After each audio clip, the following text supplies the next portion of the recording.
नमस्कार दोस्तों। एनआईएएस बोर्ड के विद्यार्थियों के लिए एक बार फिर से मैं उपस्थित हुआ हूँ।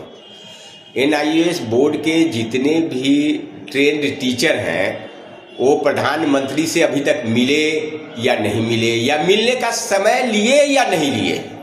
अगर समय आप लोग नहीं लिए और उनसे नहीं मिल रहे हैं तो ये गलती आप लोग की है, पहला। दूसरा बात, विपक्ष का नेता कौन है भाई? अभी सबसे अच्छा राहुल गांधी से मिलने का समय लिए या नहीं लिए? अगर ये नेता लोग संसद में एक चोर घुसता है उसके लिए रोड जाम करते हैं, जंतर मंतर पर हंगामा करते हैं, और 12 लाख बच्चे का भविष्य का बात है तो उनको दिखता नहीं है? अंधे है क्या? उनसे मिलिए। आलतू फालतू अटर पटर देशद्रोही गतिविधियों में शामिल लोगों के लिए यहाँ जंतर मंतर पर प्रदर्शन होता है, लेकिन जायज जो 16 लाख बच्चे हैं जिनका भविष्य अंधकार में है उनके लिए कोई प्रदर्शन करने वाला नहीं है। किसी को वोट मत दीजिए। आप लोग सब नोटा दबाइए 16 लाख, तब ये देश सुधरेगा। और कोई कुछ बोले तो मनीष कश्यप की तरह उसको जेल में डाल के टाटा लगा दीजिए, अंदर कर दीजिए। ऐसे देश नहीं चलेगा। और आप लोग में सबसे बड़ी कमी है ना कि एकता में बल होता है, एकता आप लोग में है नहीं।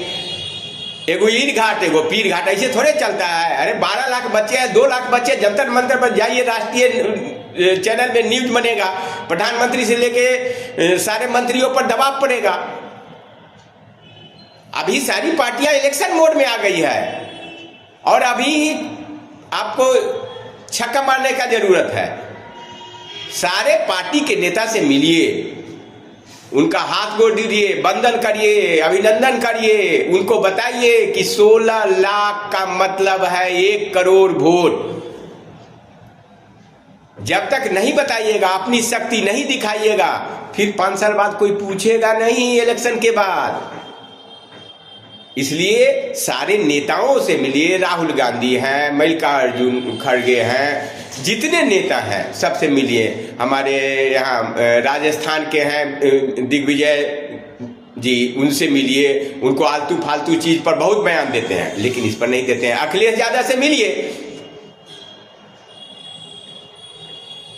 तेजस्वी यादव से मिलिए, नीतीश कुमार से मिलिए। तो आप लोग चुपचाप जाके दिल्ली में 10 को बैठे हुए हैं, उससे थोड़े होगा। जब तक विपक्ष का नेता आपके साथ खड़ा नहीं होगा ये सरकार सुनने वाली नहीं है। और सरकार तक पहुंचने के लिए विपक्ष के पास पहुंचना होगा। और जब तक विपक्ष के पास नहीं पहुंचेगा आपका मुद्दा वहां तक नहीं पहुंचा। और ये गलती सरकार की है, ये विपक्ष को ही बताना पड़ेगा ना कि ये सरकार जो है अपनी पीठ पूरी तरह से पोछी थी कि हम ऐसे कर दिए, हम 16 लाख बच्चों को ऑनलाइन ट्रेनिंग दे दिए, हम इतना बड़ा काम किए, विश्व में ऐसा काम कभी नहीं हुआ था।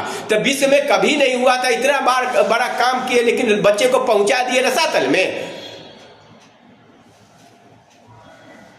बच्चे का भविष्य की बात है और ट्रेनिंग आप दिलवाए हैं। अगर त्रुटि है, कमी है, तो ये सरकार की कमी है।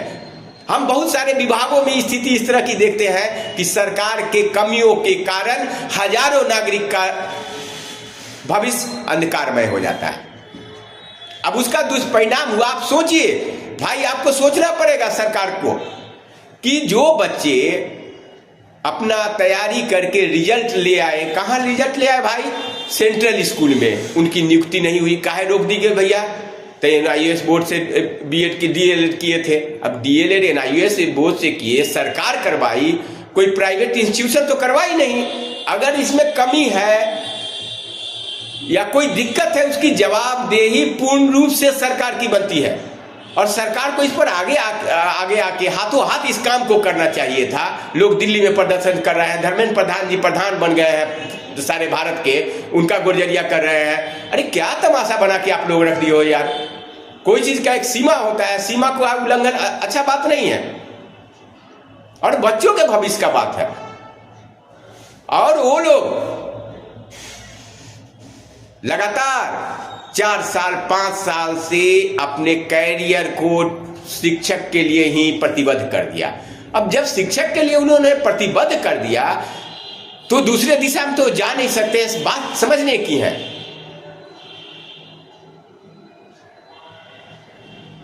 कोई शिवराज सिंह चौहान मामा नहीं है कि मामा के जगह पर किसी तीसरे को मुख्यमंत्री बना दीजिए, देश चल जाएगा, राज चल जाएगा।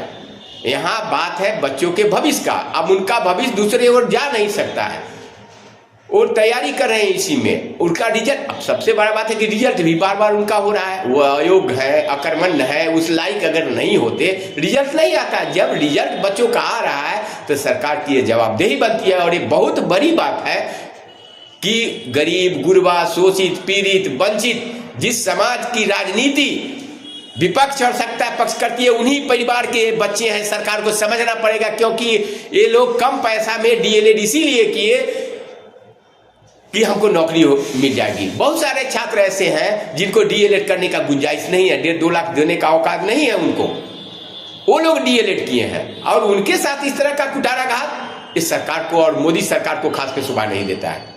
और आप जितने डीएलएडधारी हैं, आप लोग अपना कर्म नहीं कर रहे हैं। जब तक कर्म नहीं करिएगा कोई भी सफलता नहीं मिलेगी।